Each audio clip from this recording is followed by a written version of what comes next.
வணக்கம். நம்ம மல்லி சீரியல்ல என்னெல்லாம் சுவாரஸ்யமான விஷயங்கள் நடக்க போகுதுன்னு பார்க்கலாம் வாங்க.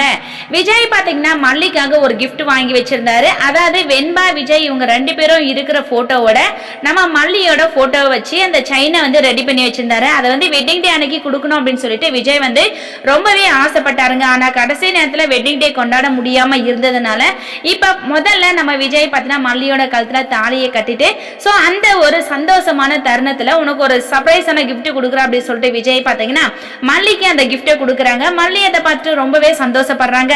என்னன்னா இவங்க ரெண்டு பேருக்கு இடையில எப்ப நம்ம இருப்போம், எப்ப விஜயோட சேர்ந்து வாழ்வோம் அப்படின்னு சொல்லிட்டு மல்லி வந்து ரொம்பவே ஆவலோட எதிர்பார்த்துட்டு இருந்தாங்க. அந்த மாதிரி ஒரு தருணத்துல சோ விஜய் வந்து அந்த கிஃப்டை கொடுக்கும்போது மல்லியால சந்தோஷம் வந்து தாங்கிக்கவே முடியல. அந்த அளவுக்கு மல்லி வந்து ரொம்பவே சந்தோஷப்படுறாங்க.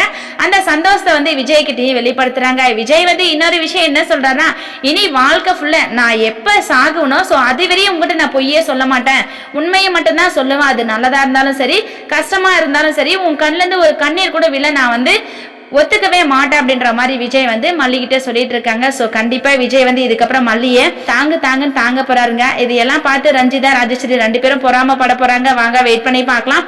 இந்த வீடியோ பிடிச்சிருந்தா லைக் பண்ணுங்க, ஷேர் பண்ணுங்க, கமெண்ட் பண்ணுங்க, மறக்காம நம்ம சேனலை சப்ஸ்கிரைப் பண்ணுங்க. தேங்க்யூ.